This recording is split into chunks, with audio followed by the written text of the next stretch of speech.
Hi everyone, welcome to my channel.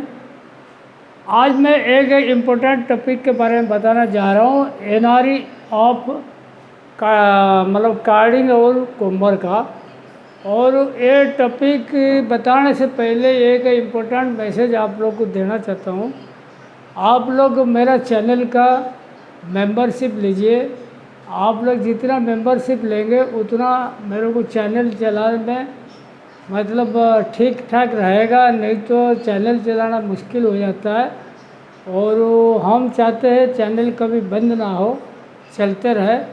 तो आप लोग ये जो वीडियो हम लोग डालते हैं इसको लाइक करिए, फॉरवर्ड करिए अपना दोस्त लोग को, और चैनल का मेंबरशिप लेने के लिए थोड़ा इनको समझाइए, ठीक है।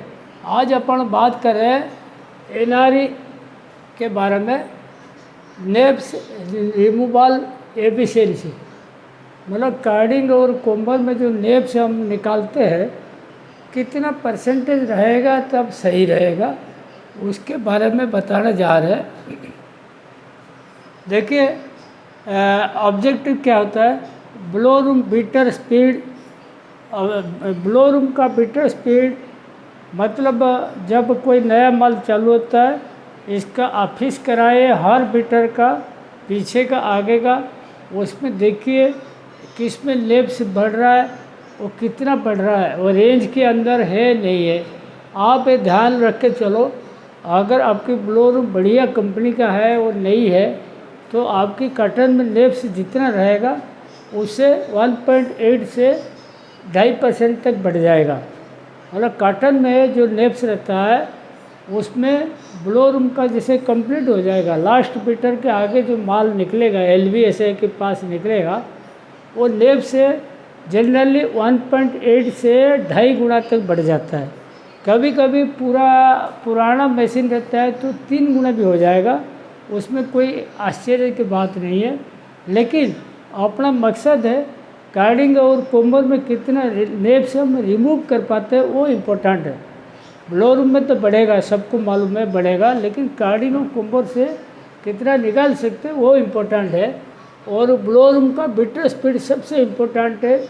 और उसको अगर सिंक्रोनाइजेशन करके रखोगी, मोटर बीटर का स्पीड बराबर रखोगी, तो नेप से जो बढ़ना है थोड़ा बहुत कंट्रोल कर सकते हो, ठीक है।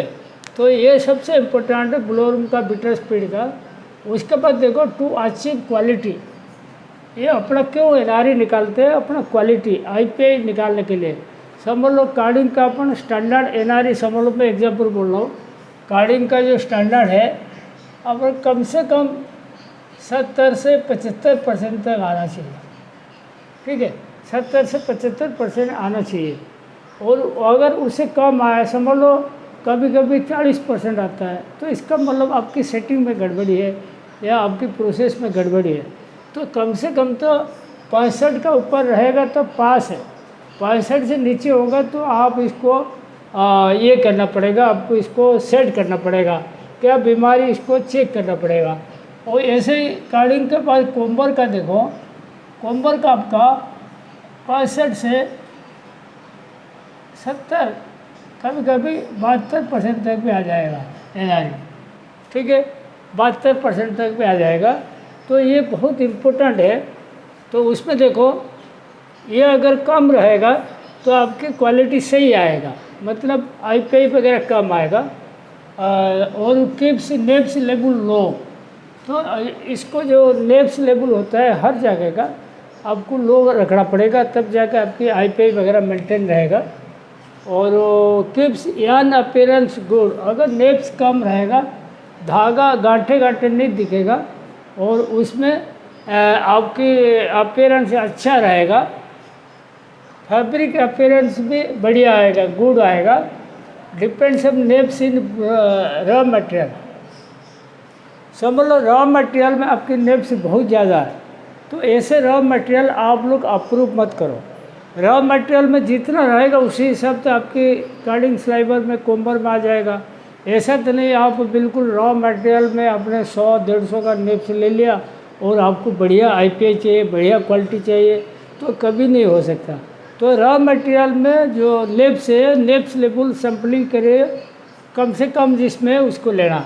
और टॉप कम पेनिट्रेशन, टॉप कम का जो होता है इसका जो दबाते हैं उसमें आपकी नेप्स कम ज़्यादा होता है। अगर टॉप कम का पेनिट्रेशन रखोगे बराबर तो वो टॉप कम से बढ़िया से नेप रिमूव हो जाएगा। और उसका डिपेंड्स है मॉइस्चर ऑफ मटेरियल। मटेरियल का जो मॉइस्चर है अगर ज़्यादा रहेगा तो नेप से ज़्यादा बढ़ेगा। मॉइस्चर भी स्टैंडर्ड के अंदर होनी चाहिए। Depends on card setting, card पे सेटिंग करके आप नेप्स लेवल कम कर सकते हो। ठीक है, नेप्स लेवल कार्डिंग से ही कंट्रोल होगा।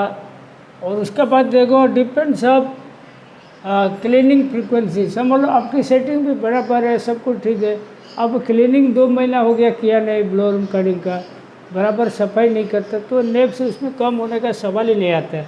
डिपेंड्स ऑन कार्ड वायर, ये इम्पोर्टेंट है। देखो कार्ड वायर जैसे आप समझ लो 1000 टन का मानते हो, मतलब सिलेंडर का और डफर का फ्लैट का, आपने समझ लो बिल्कुल 1500 टन का निकाल दिया, कार्ड वायर चेंज नहीं किया, वो नेप से रिमूव नहीं करेगा, नेप से और ज़्यादा बढ़ा देगा। तो इसीलिए ऐसे केस में आप नेप से रिमूव करने के लिए टाइम पे सिलेंडर डफर फ्लैट का वायर चेंज करिए। और लिक्रिन का भी 180 टन 200 टन में चेंज करिए, स्टेशनरी फ्लैट का चेंज करिए, तब जाके उसका नेप्स लेवल आपके कंट्रोल रहेगा। मैं नीड ग्राइंडिंग एंड शार्पनिंग, अगर समझ लो आपकी लाइफ हो गया तो आप इसको क्या करना है, मतलब ग्राइंडिंग करना या फ्लैट का शार्पनिंग करना। और एक चीज़ ध्यान रखो, ये कार्ड वायर का लाइफ हो गया नहीं हुआ कैसे मालूम पड़ेगा, हर कार्ड का सैम्पलिंग बनाओ, जिसका ड्यू हो गया मालूम पड़ जाएगा। समझ लो कोई कार्ड वायर 4 साल से चल रहा है तो उसका ड्यू हो गया, तो इसको सैम्पलिंग करके देखो, अगर नेप्स लेवल वगैरह बराबर है तो इसको चेंज करने का ज़रूरत नहीं, और 2-4 महीना खींच लेना इसको। तो मैं need patch mounting if needed. समझ लो कोई कार्ड वायर बीच में डफर डैमेज हो गया, ये सिलेंडर डैमेज हो गया, फ्लैट डैमेज हो गया, तो इसमें क्या सिलेंडर डफर का फ्लैट जो हो जाएगा पैच माउंटिंग, फ्लैट का आपको चेंज करना पड़ेगा। और पैच माउंटिंग अगर हो के काम बढ़ जाता है तो कर लेना चाहिए ताकि NRA आपकी बढ़े। डिपेंड्स ऑन कोम्बर सेटिंग, कोम्बर का सेटिंग जो होता है, जैसे आपकी कोम्बर का जो गेज वगैरह, यूनिकॉम का गेज, टॉपकॉम का गेज, कोम्बर का स्पीड, नॉइल परसेंटेज और हेड टू हेड कितना वेरिएशन है नेप्स का, ये सब सेटिंग करके आपको देखना पड़ेगा।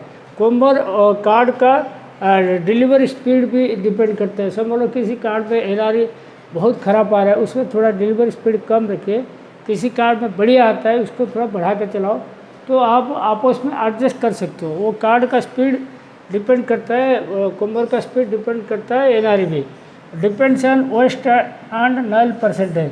नॉइल परसेंटेज और कार्डिंग का वेस्ट परसेंटेज से भी डिपेंड करता है कितना नेप से रिमूव हुआ।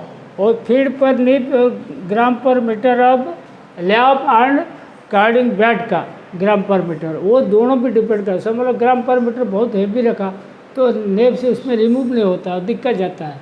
अभी देखो मैं एग्जांपल बताया, एक रॉ मटेरियल का एवरेज मैंने नेप से लिया 70 है, 8 लॉट का माल ले रहा हूँ, 8 लॉट का मैंने नेप्स चेक करा, 70 आया ग्राम, 1 ग्राम में नेप्स आफ्टर ब्लो रूम के बाद समझ लो एवरेज आया 168, एग्जाम्पल बोल रहा हूँ, ठीक है। तो उसमें देखो इसमें 70 से 168 मतलब हो गया कितना, 2.5 गुना लगभग आपकी बढ़ गया, ठीक है।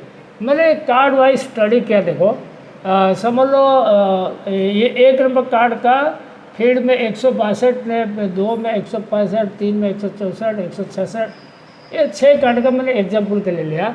और नेप्स इन स्लाइबर, कार्ड स्लाइबर में 1 में 58 आया, 60 आया, 61 आया, 63 आया, 65 आया, 66, ये सबका अलग अलग NRA निकालना, क्योंकि आप अगर टोटल करके एवरेज निकाल दोगे, एवरेज हो सकता है आपकी बढ़ जाएगा, लेकिन सबका अलग अलग निकालने में क्या होगा कि इस कार्ड में बिल्कुल कम है, स्टैंडर्ड से आगे पीछे, स्टैंडर्ड अपन समझ लो 70 से 75 पकड़े देगा, इस बीच में अगर रहा तो ठीक है, अगर उससे कम रहा तो फिर दिक्कत है।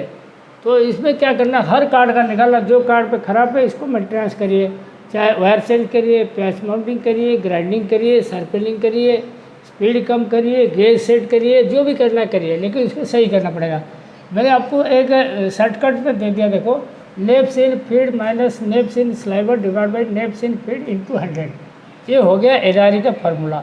तो समझ लो ये 6 कार्ड का फीड में आ गया आपकी एवरेज में, देखो कितना 165.33 आ गया।